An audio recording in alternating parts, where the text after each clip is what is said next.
अगर वो औरत आपको छोड़कर चली गई है और आपके भीतर अभी भी सवाल गूंज रहा है, मैंने ऐसा क्या किया, अब उसे वापस कैसे लाऊं, या फिर क्या वो कभी मुझे याद भी करेगी, तो जरा रुकिए, क्योंकि अभी जो आप करने वाले हैं वही तय करेगा कि वो आपको हमेशा के लिए भूल जाएगी या फिर चुपचाप आपको सोचने पर मजबूर हो जाएगी। सच ये है, जब औरत छोड़कर जाती है तो 90% मर्द वही करते हैं जो उन्हें और कमजोर बना देता है। मैसेज पर मैसेज, कॉल पर कॉल, माफी, सफाई, गिड़गिड़ाहट, और यहीं से खेल खत्म हो जाता। लेकिन आज इस वीडियो में मैं आपको एक ऐसा शांत, ठोस और स्टोइक तरीका बताने वाला हूं जो न चीखता है, न रोता है, और फिर भी अंदर तक असर करता है। ये कोई चाल नहीं है, ये मानसिक शक्ति और आत्मसम्मान का नियम है, और जो इसे समझ लेता है वो हार कर भी खुद को जीत लेता है। इसलिए इस वीडियो को अंत तक जरूर देखिए, क्योंकि आखिरी हिस्सा आपकी सोच को पूरी तरह बदल देगा। और अगर आप ऐसे ही रिश्तों की सच्चाई, मर्द की मानसिक ताकत और स्टोइक विजडम को समझना चाहते हैं, तो अभी चैनल को सब्सक्राइब कर लीजिए, ताकि अगली बार जब जिंदगी कोई इम्तिहान ले, आप खाली हाथ ना हो। जब एक औरत छोड़कर चली जाती है तो ज्यादातर मर्द इसे अंत समझ लेते हैं। दिल बैठ जाता है, सांस भारी हो जाती है, और दिमाग सिर्फ एक ही सवाल पूछता है, अब क्या करूं? यहीं पर पहला और सबसे खतरनाक भ्रम पैदा होता है। सच ये है कि औरत का छोड़कर जाना रिश्ते का अंत नहीं होता। ये आपकी मानसिक स्थिति की परीक्षा होती है। वो ये नहीं देखती कि आप कितनी जल्दी रो सकते हैं, वो ये देखती है कि दर्द में आप कैसे खड़े रहते हैं। लेकिन 90% मर्द यहीं सबसे बड़ी गलती कर बैठते हैं। वो डर जाते हैं, और डर इंसान से उसकी गरिमा छीन लेता है। फिर शुरू होता है एक आखिरी मैसेज, बस एक कॉल और, मैं बदल जाऊंगा, प्लीज वापस आ जाओ। और हर शब्द के साथ आपकी कीमत उसके दिमाग में थोड़ी थोड़ी करके गिरती जाती है। समझिए इस बात को ध्यान से, जब कोई औरत दूर जाती है तो उसके भीतर आकर्षण नहीं, उलझन होती है। वो खुद भी नहीं जानती कि उसने सही किया या नहीं, और इस उलझन को आपकी घबराहट साफ कर देती है। आप उसे यकीन दिला देते हैं कि छोड़ना सही फैसला था। अब असली स्टोइक नियम सुनिए। जिस पल वो चली जाती है उसी पल आपको रुक जाना चाहिए। न पीछा, न सफाई, न सफरनुमा भाषण। रुकना कमजोरी नहीं है, रुकना नियंत्रण है। जब आप चुप रहते हैं तो उसका दिमाग बोलने लगता है। उसे याद आता है आपकी मौजूदगी, आपकी शांति, आपका संतुलन, और तभी पहला बीज पड़ता है, क्या मैंने जल्दी कर दी? याद रखिए, जो आदमी खुद को संभाल लेता है वो हालात को भी संभाल लेता है। ये कोई चाल नहीं है, यह आत्मसम्मान की भाषा है। और अगले हिस्से में मैं आपको बताऊंगा कि ये चुप्पी कैसे काम करती है और क्यों ये किसी भी मैसेज से ज्यादा जोर से सुनी जाती है। जब वो चली जाती है तो आपके भीतर एक बेचैनी जन्म लेती है। ये बेचैनी प्यार की नहीं होती, ये खो देने के डर की होती है। और यही डर मर्द को सबसे गलत दिशा में धकेल देता है। आप सोचते हैं, अगर मैं ज्यादा बोलूंगा, ज्यादा समझाऊंगा, ज्यादा महसूस कराऊंगा, तो शायद वो लौट आए। लेकिन सच्चाई ठीक उल्टी है। औरत का मन तर्क से नहीं, अनुभूति से बदलता है। जब आप लगातार सामने होते हैं तो उसकी अनुभूति मर जाती है। आप उसकी आंखों से अनुपस्थित नहीं होते, और इसलिए कीमती भी नहीं रहते। समझिए इस मनोविज्ञान को। जिस चीज की उपलब्धता हर समय हो, दिमाग उसे सुरक्षा मान लेता है, आकर्षण नहीं। इसलिए जब आप बार बार दिखते हैं, बार बार लिखते हैं, बार बार सफाई देते हैं, तो आप अनजाने में उसके भीतर ये भाव पैदा कर देते हैं कि ये आदमी कहीं नहीं जा रहा, और यहीं से आपकी अहमियत घटने लगती है। अब स्टोइक दृष्टिकोण सुनिए।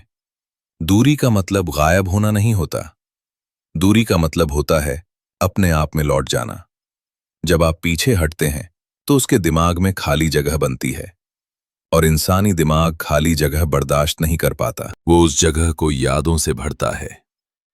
आपकी हंसी, आपकी मौजूदगी, आपका संतुलन, आपकी वो शांति जो आप शब्दों से नहीं, व्यवहार से दिखाते थे। और तभी एक सवाल जन्म लेता है, क्या मैं सच में इसे खो रही हूं? ध्यान दीजिए, ये सवाल आप पैदा नहीं करते, ये सवाल आपकी चुप्पी पैदा करती है। स्टोइक आदमी मनाने की भीख नहीं मांगता, वो अपने जीवन को फिर से अनुशासन में लाता है। वो सोता है, जागता है, काम करता है, खुद को मजबूत बनाता है, बिना किसी प्रदर्शन के। और यही चीज सबसे ज्यादा परेशान करती है, क्योंकि औरत उस आदमी से दूर नहीं रह पाती जो बिना उसे खोए हुए भी पूरा दिखता है। अगले हिस्से में मैं आपको बताऊंगा कि इस दूरी के दौरान आपको क्या करना चाहिए ताकि आप चुप रहकर भी कमजोर नहीं और ज्यादा प्रभावशाली बने। दूरी बनाने का मतलब सिर्फ मोबाइल साइलेंट करना नहीं होता। अगर आपने बाहर से दूरी बना ली लेकिन भीतर वही बेचैनी चलती रही तो ये चुप्पी भी कमजोरी ही कहलाएगी। यही वो जगह है जहां ज्यादातर मर्द गलती करते हैं। वो मैसेज नहीं करते लेकिन इंतजार करते रहते हैं। वो कॉल नहीं करते लेकिन हर नोटिफिकेशन पर दिल उछल जाता है। ये स्टोइक चुप्पी नहीं है, ये डर से पैदा हुई खामोशी है। और इसका असर कभी भी ताकतवर नहीं होता। असल बदलाव अंदर से शुरू होता है। जब वो चली जाती है तो आपको सबसे पहले अपने दिन को वापस पकड़ना होता है। सुबह उठने का समय, काम का ढंग, अपने शरीर की हालत और सबसे जरूरी अपने विचारों की दिशा। स्टोइक आदमी अपने दर्द को किसी के कंधे पर नहीं रखता, वो उसे अपने भीतर अनुशासन में बदल देता है। आप अकेले बैठते हैं, खुद से बात करते हैं और एक सवाल पूछते हैं, अगर वो कभी वापस ना आए तो भी मैं कैसा आदमी बनना चाहता हूं? यही सवाल आपको पीछा करने वाले आदमी से खुद को गढ़ने वाले आदमी में बदल देता है। अब आप उसे साबित करने की कोशिश नहीं करते कि आप कितने अच्छे थे। आप ये तय करते हैं कि आप आगे कैसे बेहतर बनेंगे। आप अपनी कमजोरियों को देखते हैं बिना खुद से नफरत किए। आप अपनी गलतियों को स्वीकारते हैं बिना माफी मांगे। और यहीं से आपका वजूद बदलना शुरू होता है। ध्यान रखिए, औरतें शब्दों पर नहीं, ऊर्जा पर प्रतिक्रिया देती हैं। जब आप भीतर से स्थिर होते हैं तो आपकी चुप्पी बोझ नहीं लगती, वो एक सवाल बन जाती है। ये आदमी अचानक इतना शांत कैसे हो गया? ये खुद में इतना डूबा क्यों दिख रहा है? और यही वो पल होता है जब वो आपके बारे में बिना आपके कुछ कहे सोचना शुरू करती है। आप खुद को सुधारते हैं इस उम्मीद में नहीं कि वो लौट आए, बल्कि इस सच्चाई के साथ कि अगर वो लौटे तो आपको पहले जैसा आदमी नहीं मिलना चाहिए। अगले हिस्से में मैं बताऊंगा कि ये बदली हुई अवस्था उसके व्यवहार को कैसे हिलाती है और क्यों यहीं से उसकी तरफ से पहला इशारा आता है। एक अजीब सा पल आता है, न कोई मैसेज जाता है, न कोई कॉल आती है, फिर भी कुछ बदलने लगता है। ये बदलाव बाहर नहीं दिखता, ये उसके भीतर होता है। जब आप पीछे हटते हैं और साथ साथ अपने जीवन को मजबूती से आगे बढ़ाते हैं तो उसके दिमाग में एक विरोधाभास पैदा होता है। वो सोचती थी आप टूट जाओगे, वो मानकर चली थी आप इंतजार करोगे, वो आश्वस्त थी आप खुद को खो दोगे। लेकिन जब ऐसा नहीं होता तो उसकी कहानी अधूरी रह जाती है और अधूरी कहानी दिमाग को बेचैन कर देती है। अब वो आपके बारे में यादों के जरिए नहीं, तुलना के जरिए सोचने लगती है। वो देखती है आप आगे बढ़ रहे हैं, आप पहले जैसे नहीं दिखते, आपका व्यवहार शांत है लेकिन खाली नहीं। यहीं पर एक बहुत अहम चीज होती है, उसके भीतर आपकी छवि गिरती नहीं, टूटती है। क्योंकि जो आदमी बिना रोए, बिना लड़खड़ाए, बिना भीख मांगे अपना रास्ता बना ले, वो सामान्य नहीं होता। और औरतें सामान्य से दूर जाती हैं लेकिन असाधारण को नजरअंदाज नहीं कर पाती। अब वो खुद से सवाल पूछती है, क्या मैं गलत थी?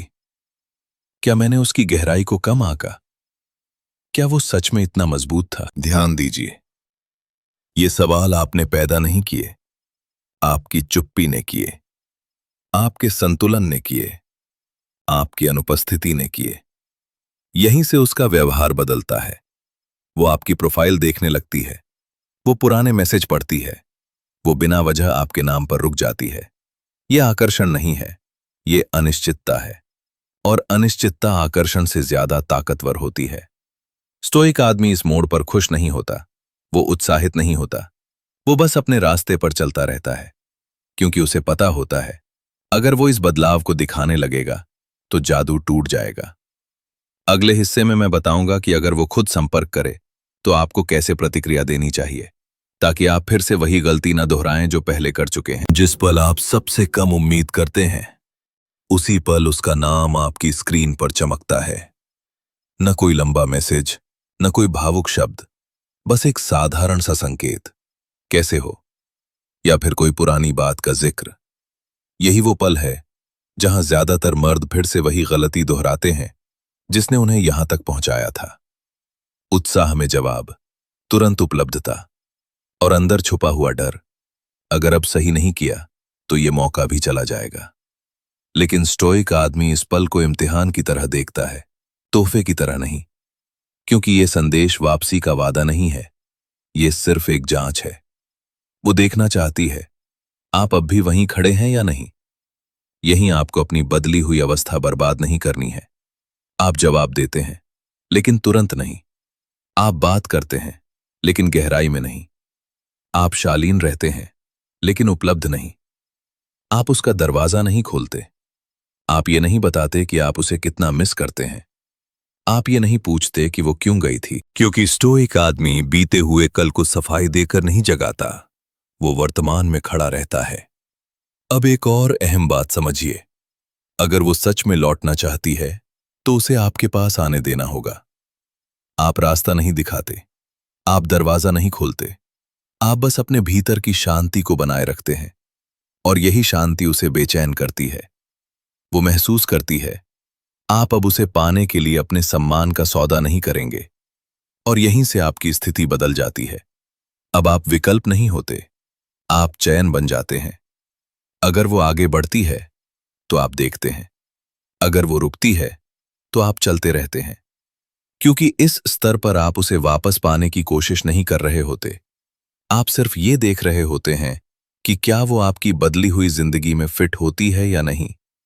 अगले और आखिरी हिस्से में मैं आपको बताऊंगा कि यह तरीका क्यों काम करता है और कैसे, चाहे वो लौटे या न लौटे, आप हारते नहीं। इस पूरी प्रक्रिया का सबसे बड़ा रहस्य यही है कि यह वापसी पर निर्भर नहीं करती। अधिकतर तरीके एक ही उम्मीद पर टिके होते हैं, वो वापस आ जाए, लेकिन उम्मीद अक्सर इंसान को कमजोर बना देती है। ये तरीका आपको उम्मीद से आजाद करता है। जब आप पीछा नहीं करते तो आप अपना आत्मसम्मान बचाते हैं, और आत्मसम्मान किसी भी रिश्ते की पहली शर्त है। जब आप चुप रहते हैं तो आप उसकी भावनाओं से नहीं, अपनी सीमाओं से जुड़े रहते हैं। यही कारण है कि अगर वो लौटती है तो वो आपको पहले जैसा आदमी नहीं पाती।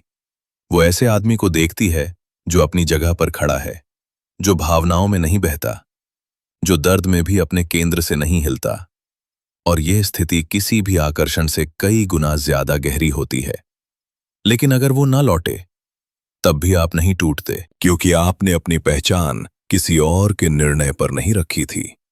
आपने खुद को फिर से बनाया था, उसके लिए नहीं, अपने लिए। और यही वो जगह है जहां स्टोइक आदमी असली जीत हासिल करता है।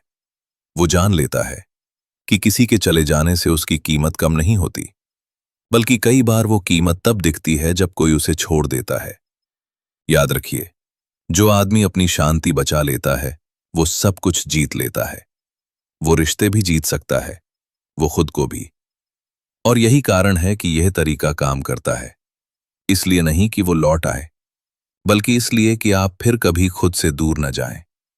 अब सवाल उसके लौटने का क्या, वो अब उस आदमी के काबिल है जो आप बन चुके हैं। यहीं ये कहानी खत्म नहीं होती, यहीं से आपकी असली शुरुआत होती है। कभी कभी किसी का चले जाना सजा नहीं होता, वो एक संकेत होता है। संकेत कि अब आपको खुद के और करीब जाना है। जो समझ गया वो फिर कभी टूटकर नहीं बिखरता। अगर ये बात आपके भीतर कहीं लगी हो तो इस चैनल को सब्सक्राइब कर लीजिए, क्योंकि यहां हम रिश्तों को नहीं, खुद को मजबूत बनाते हैं।